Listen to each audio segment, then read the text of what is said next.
Hello and welcome to the Dare to Differentiate podcast. This is Chani and I'm your host. Today we'll talk about identity and how sometimes in order to get in touch with your true identity and who you really are, you have to walk away from certain things to be able to make your true identity a reality. And we're going to use the first Jewish person, Avram Avinu, as a prototype for that, as the father, as the first Jew. A beautiful example for truly stepping into his identity and his being.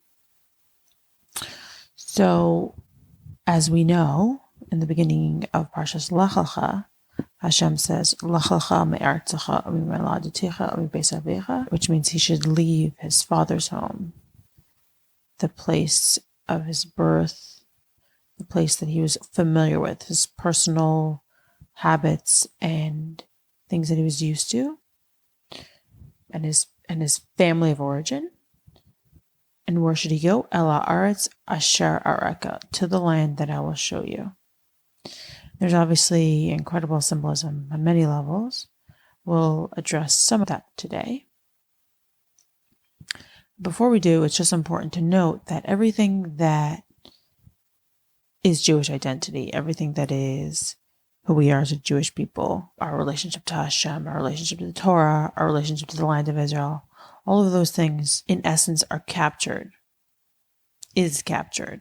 The essence is captured in the story of Avram, the first story that we are introduced to him. He was actually 75 years old, but this was the first time in the Torah that we're introduced to Avram, and it is extremely relevant as Jews, these stories, the details of what went down there. So we'll talk a little bit about that, a few of the different items, a few different life cycle events that happened throughout this Parsha, because they all have very deep, profound lessons to us as Jewish people. So in addition to, the opening of Parshas Lecha is basically where Avram is leaving everything that's familiar, everything that's his life, everything of his family, their idolatrous ways, whatever was comfortable in that space. Hashem is essentially telling him to go to the land that I will show you, which is the land of Israel. So this is a preparation to enter the land of Israel for himself and his children, in addition to it being an introduction and a preparation for receiving the Torah, right? Because he had to leave his family of origin to be able to create his new family.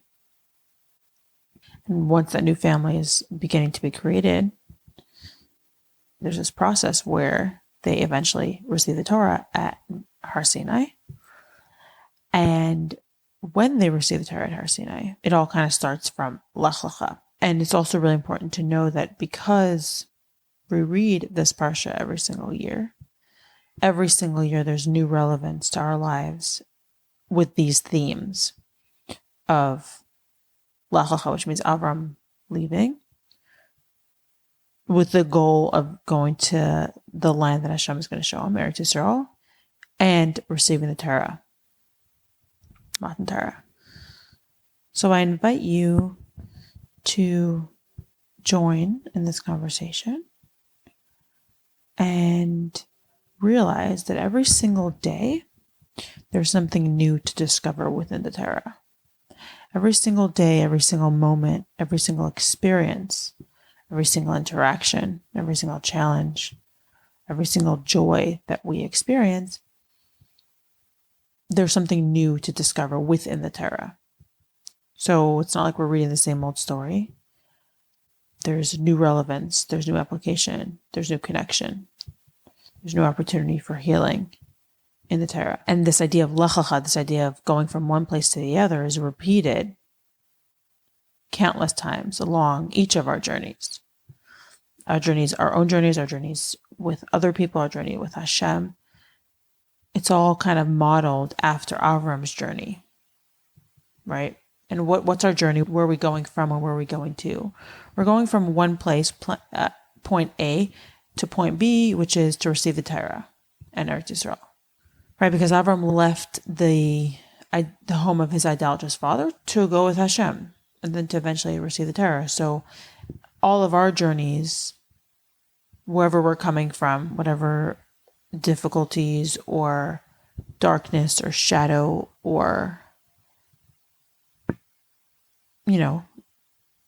not an unawareness of Hashem in whatever way that is, we come and we are, in this process of movement all the time. And that movement is modeled after Abraham's traveling. So much of our journey through life of reconnecting with ourselves, reconnecting with Hashem, reconnecting with the light within us, reconnecting with our mission, with what we are most passionate about, and the spaces where we really want to live, right? Because that's the land that Hashem is going to show us. All of that is modeled after Avram. And sometimes it can feel really frustrating that we're like in this hamster wheel, we're moving, but not getting anywhere, just like constantly, just like blah, blah, blah, blah. We're constantly in this space of movement and having to learn something new, but not feeling like we're moving, not feeling like we're learning, not feeling like we're accomplishing anything, or that something that I think was resolved at a certain point, I realize minutes later or hours later or weeks later that I'm faced with it again, and how much energy and time and attention that it takes, and it can get really frustrating. And this is kind of a reminder that there is this constant movement. And we are moving, even though it doesn't always feel like we're moving. There's definitely movement in the way that, even though sometimes with him, like he finally came to Eretz Yisrael, yay. What happened? Then he went down to Mitzrayim. That whole mess up happened with Sarah. Yeah, these things happen. And then they get resolved some way or another. And that's part of the process. So there's another piece of a level or aspect of Lecha that I want to talk about. There are many levels to Abraham's Lecha, right? Because Hashem told Avram to leave Lech Lecha, which means leave for you. Leave your land, leave your place of your birth, leave your father's house, El Aretz Asher Araka, to the land that I will show you. Okay, so these are all the different levels. His land, place of birth, father's house.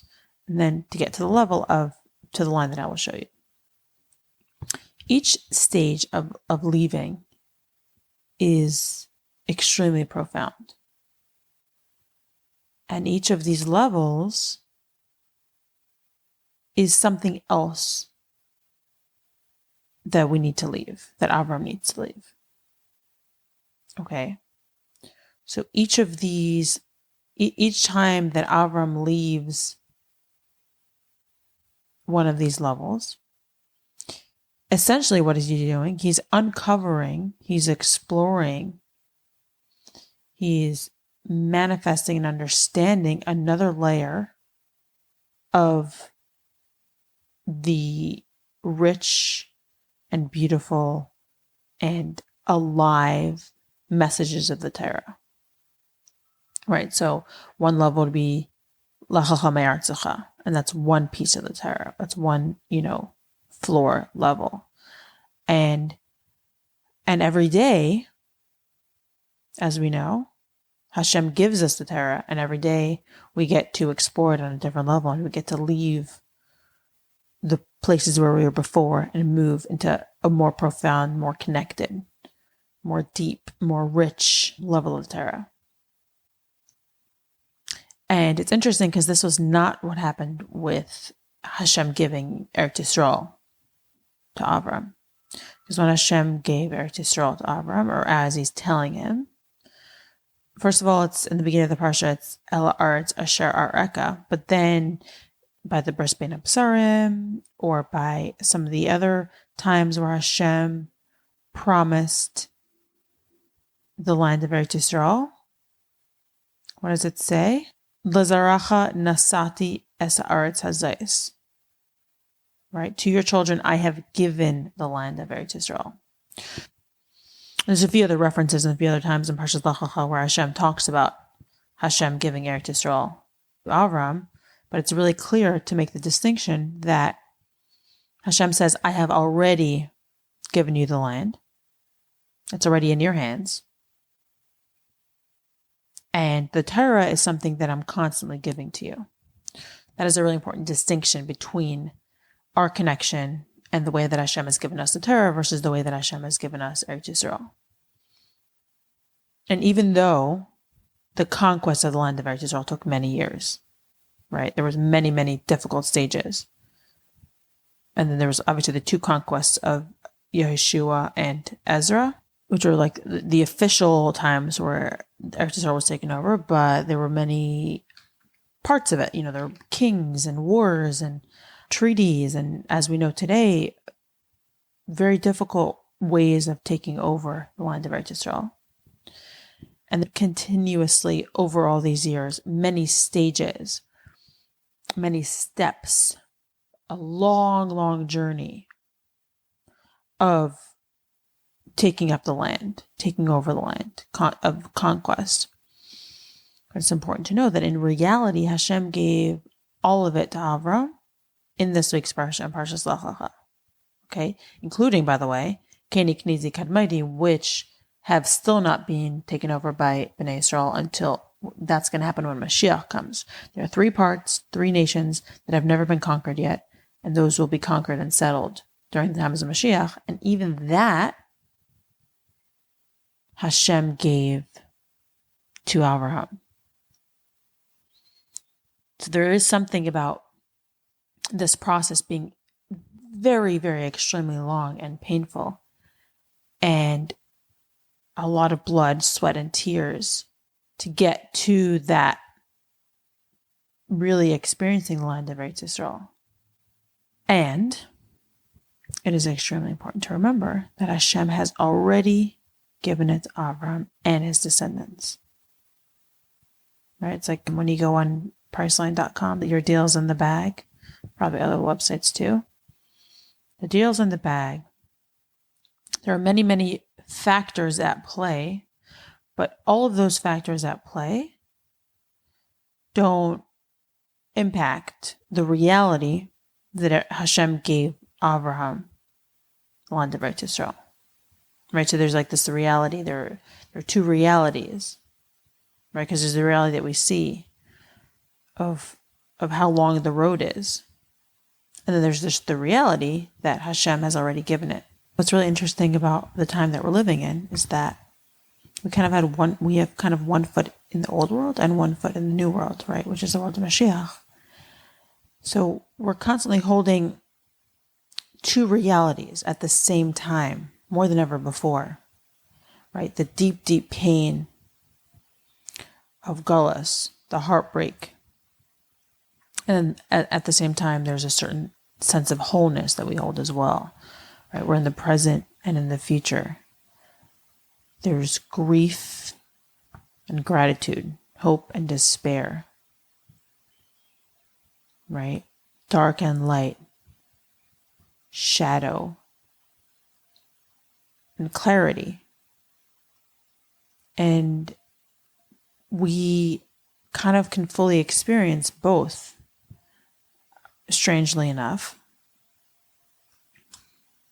Right? We're living in a reality, there's a lot of challenge, there's a lot of darkness, there's a lot of strife, disunity, uncertainty. And at the same time, we have this really strong understanding and belief that this is a new reality, that we're living in a new reality, and this is the new reality of Mashiach. And so I feel like the idea of Lecha is to kind of put us in a stage of like, you can walk away from that. right? I can walk away and go to the land that Hashem will show me, right? There are certain things that I have the power through that Hashem kind of gave to Avram and continues to give to me, that I can walk away from chaos, that I can walk away from relationships that aren't good for me, that I can walk away from places that have been so supportive to me and now they're not supportive to me anymore, right? Like for Avram's home, that his parents raised him, and then he had to leave because it was time, like this caterpillar that has to break through and fly away. And there are all kinds of things that we feel deeply connected to because of our history, and knowing that we can walk away to a great, beautiful, expansive land in a state of calm, peace, serenity, and connection with Hashem and connection to the Torah.